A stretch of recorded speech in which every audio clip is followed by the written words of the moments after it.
प्रिय भाई और बहनों, आज का शुभ संदेश के लिए आप सभी को हम स्वागत करते हैं। युगों के अंत में अनंत काल के प्रभात, युगों के अंत में अनंत काल के प्रभात। प्रभु के सारे क्रियों भलाई जब साबित हो, प्रभु के सारे क्रियों भलाई जब साबित हो, स्पष्टता तर्कता जानूंगा उसकी दया, स्पष्टता तर्कता जानूंगा उसकी दया। अनंत दाता यीशु मेरा धन, पर आया हूँ इस जगत में, धन्य हूँ यीशु मैं सर्वदा। आज का संदेश प्रभु के दास टीवी एंटनी अंगलेश्वर से बांटा जाएगा। प्रार्थना के साथ सुनिए। प्रभु के नाम की स्तुति हो। आज के मनन के लिए पहले कुरिन्थियों का पत्रिका 15 अध्याय की 3 और 4 कलम पढ़ने के लिए चाहता हूँ। First Corinthian chapter 15 verse 3 and 4।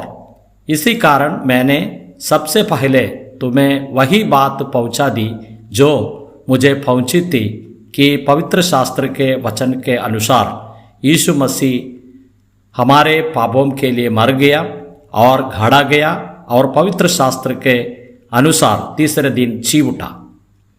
हम इस अध्याय में प्रेरित पौलुस एक खास बात बताने के लिए चाहता है कि कोरिन्थी कलीसिया के अंदर कुछ गलत उपदेश देने वाला उस प्रकार वहाँ सिखाया है कि परमेश्वर का जो लोग है, कलीसिया का लोगों का और पुनरुत्थान हो चुका है और भी कुछ आशा रखने का आवश्यकता नहीं है। इसलिए प्रेरित पौलुस कहते हैं कि पुनरुत्थान हुआ नहीं है और बाकी है। पुनरुत्थान तो है ही, यीशु मसीह का पुनरुत्थान हुआ, जैसे प्रभु में विश्वास करने वाला लोगों के लिए भी पुनरुत्थान है। सभी मनुष्य का पुनरुत्थान होता है और विशेष तरह से प्रभु में जो विश्वास करते हैं कलीसिया लोगों के लिए पहले पुनरुत्थान होगा। इस बातों को इसमें समझाते हैं। इसलिए और इसमें और शुरुआत में हम इस प्रकार देखते हैं, पौलुस कहते हैं कि मैं जो सुसमाचार देते हैं वो सुसमाचार मेरे सुसमाचार नहीं है, परमेश्वर की सुसमाचार है। इसलिए कहते हैं कि पवित्र शास्त्र का वचन का आधार पर यीशु मसीह मर गया है और यीशु मसीह गाड़ा गया है और उसका पुनरुत्थान हुआ है। कुछ सदियों का पहले ही परमेश्वर का वचन में यीशु मसीह का जन्म और जीवन और उसका मृत्यु और गाड़ा जाना, पुनरुत्थान, आगमन का विषय में लिखा हुआ है। बहुत सालों का पहले से ये बातें लिखा हुआ है। परमेश्वर का निर्णय का प्रकार इस बातें हुआ है। हम पुराना नियम में बहुत जगहों में इस बातों को हम दे सकते हैं। यशायाह का किताब 53 अध्याय पूरे यीशु मसीह का दुख और जो मृत्यु का संबंध में लिखा हुआ है। और भजन संहिता 22वें अध्याय में भी यीशु मसीह का मृत्यु का संबंध में हम दे सकते हैं। नए नियम में विशेष तरह से सुवार्ता का सुसमाचार का अंतिम अध्यायों में और यीशु मसीह का मृत्यु पुनरुत्थान का संबंध में हम दे सकते हैं। यशायाह का किताब 53 अध्याय की कलम 6 का अंतिम भाग में इस प्रकार पढ़ते हैं, यहोवा ने हम सबों के अधर्म का बोझ उसी पर ला दिया। सभी मनुष्य का पाप का जो बोझ है, अधर्म का जो बोझ है, यीशु मसीह को ऊपर ला दिया है। जैसे हम पढ़ते हैं, इसका मतलब यीशु मसीह पाप का बोझ उठाने के लिए, मरने के लिए आए हैं। इतना भी नहीं, जो झाड़ में लटका हुए जाते हुए मनुष्य श्रापित है, पाप से जो आए हुए और जो श्राप है, वो सभी श्राप यीशु मसीह का मृत्यु का द्वारा और हमको दूर किया, हमारे से दूर किया। ये बात हम दे सकते हैं। साथ साथ में यीशु मसीह इस पृथ्वी में जीवित था। वो समय पर यीशु मसीह बारंबार और शिष्यों के पास में खड़े हुए हम सुन और पढ़ते हैं कि इस प्रकार पढ़ते हैं कि और अधिकारी लोग जो धर्म की जो लोग हैं, अधिकारी लोगों ने मुझे मार डालेगा, मैं मरने के बाद में तीसरे दिन जी उठेंगे।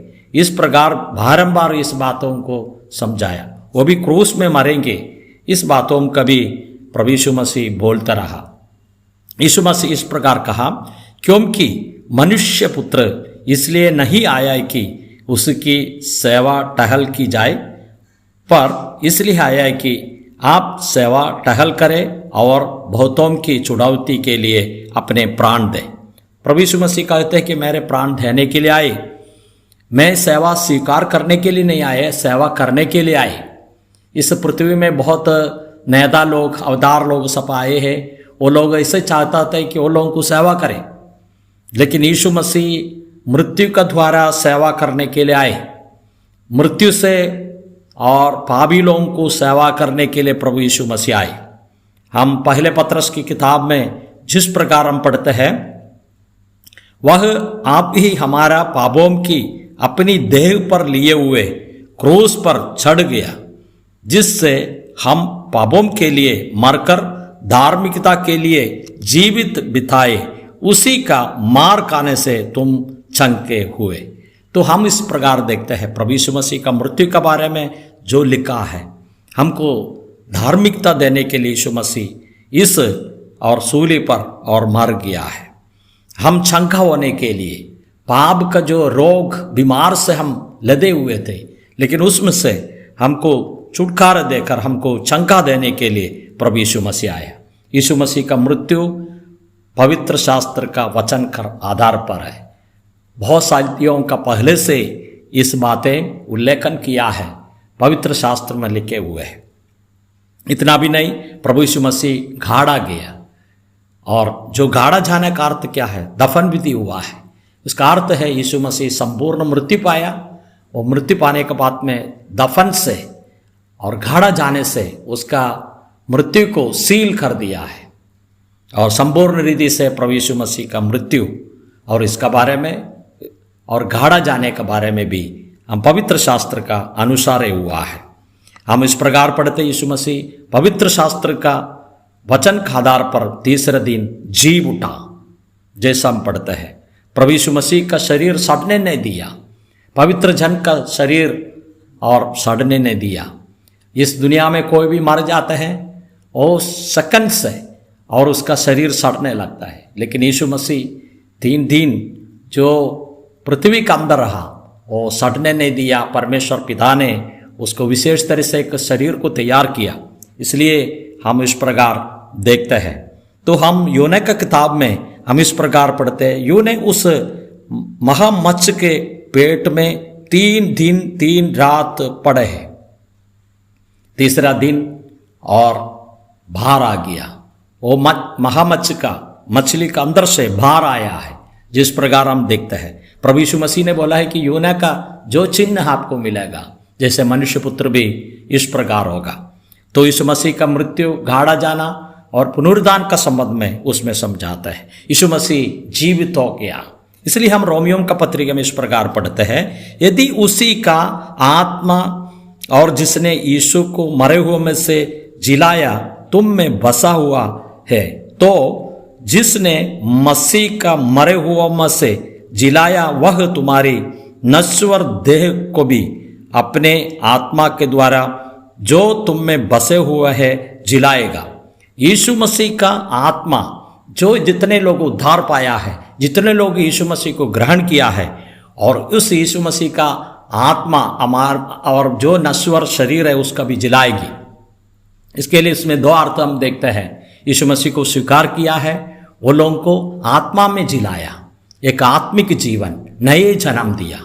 और दूसरी बात है, और यीशु मसीह आएगा तो इस नश्वर शरीर है, इस पार्थिव शरीर है, वो सड़ने वाला शरीर को और रूपांतर देके पुनरुत्थान होकर यीशु मसीह के पास में जाएंगे। क्यों जाते हैं?